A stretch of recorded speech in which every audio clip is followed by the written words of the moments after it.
They're beating the heavily favored Milwaukee Bucks. This guy, to me, could play in any era, Kawhi Leonard. He reminds me a lot of Michael Jordan. And I'm sure Michael would say the same thing. And I watched Michael interview the other night on television, and Michael's, a really, really tough evaluator. He's going to want to see a body of work, but he's already got one championship. He was very efficient last night. Had 30 points, shot over 50%, had a number of rebounds and a lot of assists, played a good solid game, distributed the ball really, really well. And they had a really good team last year with 48 wins. And when you pick up Paul George and Kawhi Leonard, they've got a really, really good team. But I think he's now the face of the NBA. He's 28 years of age. I think a lot of the experts feel the same way. So it's not a reason when we think that Kawhi Leonard right now is the face of the NBA. I think he's going to win another, championship or two. And I love him because he doesn't say a word. Well, yeah, he just leads by example, and I wish more of the guys would really be like that, because some of this nonsense is just ridiculous. And and people really like him because of the fact that he plays, and he's very, very efficient, a team player, plays great defense. Now his offense is cut up with his defense, but he's just got that leg power. When he snaps that mid-sized jumper, it just goes in like Michael used to, and it just reminded me that of MJ when he played, and it was a pleasure to watch him play last night, and I'm a big fan of his. And he's, there's just nothing you can say. His game does all his talking for him. Well, you said a mouthful, Bill. I mean, he does lead by example without a doubt, and that's what I really like about him.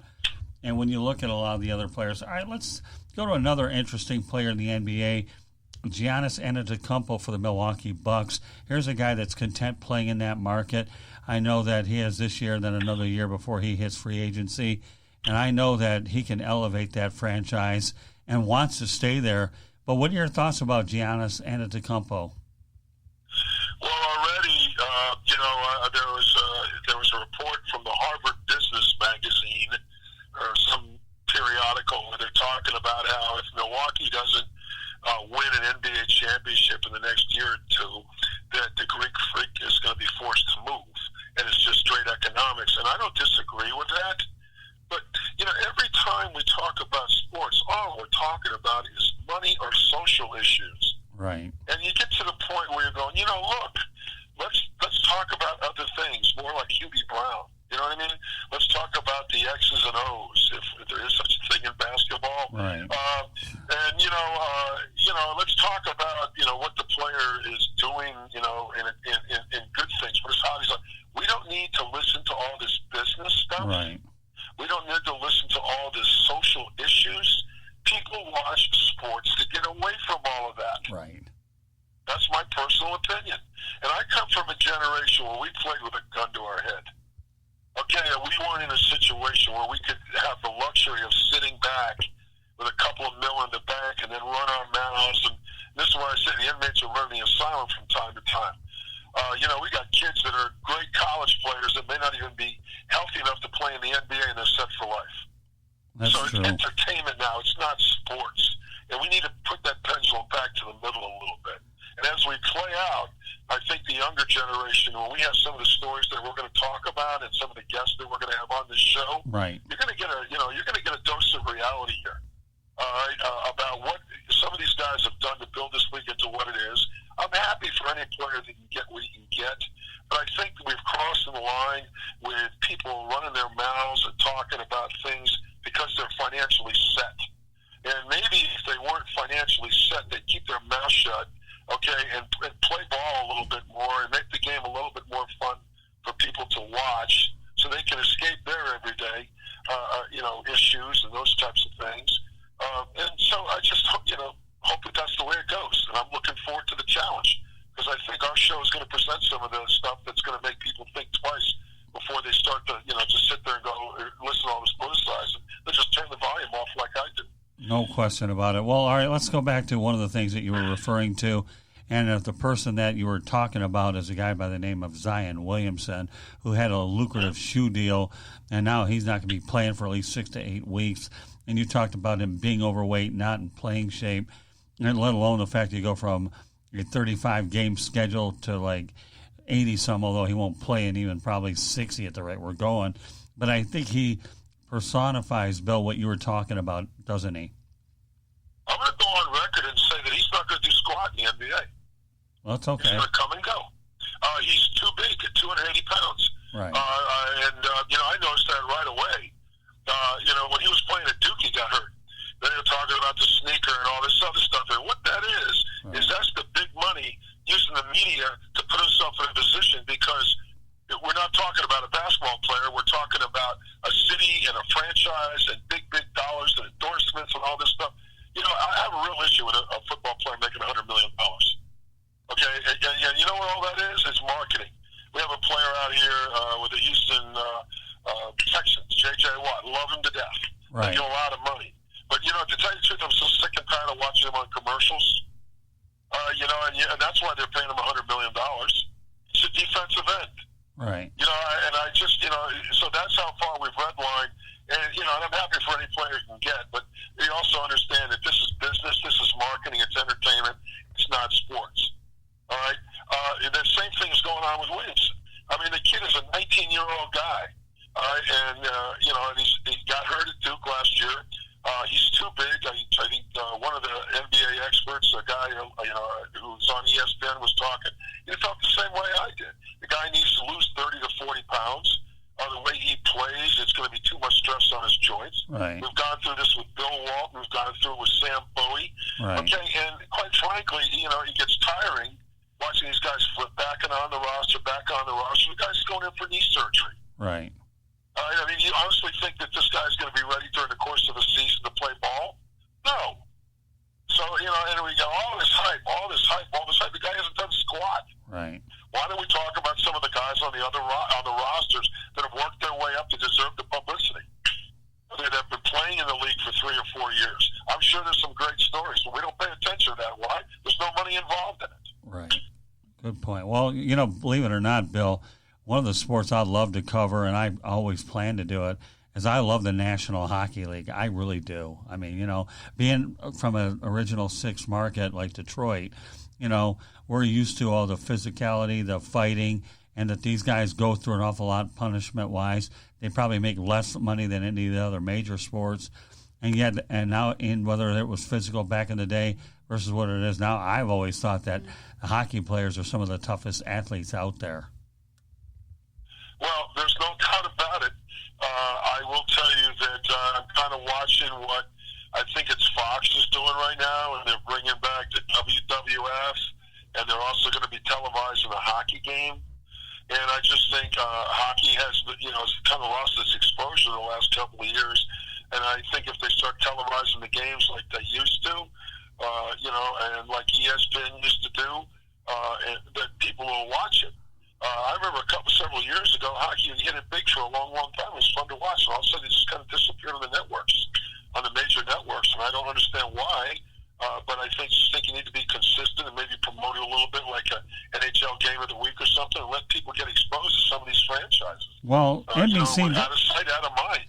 NBC, I think, does a really good job. The only problem you have in Houston, unfortunately, Bill, is you don't have a NHL team there. But NBC has done a pretty good job with the NBC Sports Network, along with the NBC Game of the Week. Unfortunately, you just don't have a NHL team there. But yet, ironically, few people realize that Houston has a good pro hockey background. Back in the day when you had the WHA, the Houston Aeros, and Gordie Howe actually played down there and tried to do some things, just like Wayne Gretzky opened up the L.A. market. So I would love to see the Houston market get a NHL team, but I don't think you will, because I don't see hockey expanding anytime soon, because they're adding Seattle as the 32nd team to try to balance things out. But, I love the sport. I really do. These guys work hard. So let me ask you an interesting question, okay, Bill? We talk about playoffs, and I'm talking about complete playoffs here, okay? Yeah, obviously, the baseball playoffs are great to watch, and the NFL, they're pretty good to watch, and the NBA drags on forever. But I've always thought of all the four major sports, the playoffs I like the most are the NHL. I really do. Overtime. No argument here. I enjoy watching them. I don't know if they're my favorite. but I enjoy watching really good hockey in the playoffs for sure. I mean, you're talking games that go 3 to 5 overtimes if they have to. I mean, these guys are outright tired, man. When you get to that second, third, fourth overtime, you don't have legs. You got Jello for legs on blades. You know, and the intensity. I love the playoff beards. I mean, I love everything about the NHL when it comes to postseason. But I love the league, anyways. I really do.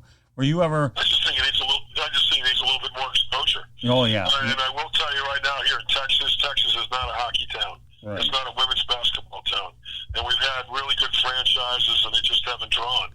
I was actually talking. They're having a tough time with soccer here. The Dynamo aren't drawing either. All right, so each area has its own niche, but I think overall, you're exactly right. Hockey is a lot of fun to watch. I enjoy watching the playoffs. I took it kind of hard last year when the Lightning were the best team in the league and they got swept in the playoffs. And it was fun to watch St. Louis turn around and win the Stanley Cup after being out of it for so many years. So it's got a lot of tradition. It's got a tremendous following. I just think that we need to maybe televise it a little bit more so that people out here in Texas get exposed to it a little bit more. Of course they'll watch it. Good sports people will watch it, particularly during the playoffs. So while we're talking about the NHL, Bill, I have to ask you this. What team do you follow? Do you have one that is your favorite NHL team? I know I like the Lightning only because I knew those guys when they started the franchise. They were building the Cow Palace and how far that franchise has come and what they're doing at downtown Tampa. So I'm a Lightning fan. Okay, well, that's fine. Plus the fact that you have some ties to the Tampa area, back to your Bandit days and all that, so that's fair. Yeah, I remember when they played over at the over on the fairgrounds back in the day until they went over to the ironically, the Tropicana Field back then before they landed in their final place in downtown Tampa. So, and yet they have a pretty good.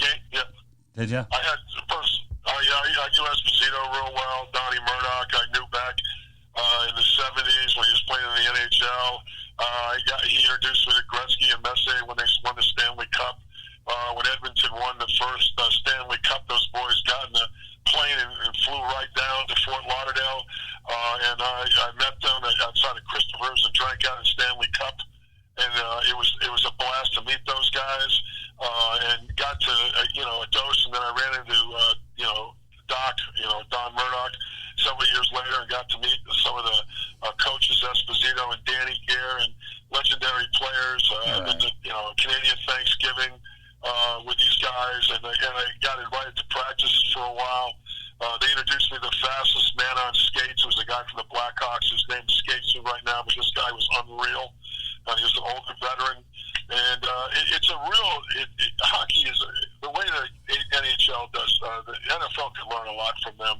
The players meet afterwards, and it's a socialization process. The players seem to have a lot more enjoyable experience playing the NHL, and I think sometimes the NFL ought to take a look at that business model for the players, because I don't think the players in the NFL are having as much fun as they used to. Well, I think they all have to hide out now, and there's no concept of team. It's all marketing, and I have to sit back. I don't mean to talk so much, Scott, but I'm really getting tired of watching these State Farm and Nationwide and commercials. I mean, yada yada yada yada yada. It's like enough for it's like brainwashing. I just think it's just too loaded on certain things, and the NHL does a better job of spreading it around and making it more fun for everyone. Actually, Bill, I think you're doing really well. I actually think you're doing better tonight than you have before, so I got to give you credit while everybody can hear it. But let me continue with the NHL theme that I really like a lot more than a lot of things. You don't hear a lot of drama there. They just simply play hockey compared to the other sports. You really don't. And I think that's like you say, what they do is they let their play speak for themselves. I'm not saying that there aren't other things that you hear in the NHL, but, Bill, I see a lot less of them there in that league than a lot of other leagues out there. I don't know whether it's the fact that they're the fourth brother in the totem pole here. They get paid less. You have franchise in Canada. It doesn't matter. I just love the NHL, and I think there's a lot less drama for sure, Bill. I really do. So you're right on target with everything you're saying. I'm with you all the way. You don't see players taking a knee. Right. You don't see them politicizing things. Right. Those boys just go out and play. You know, and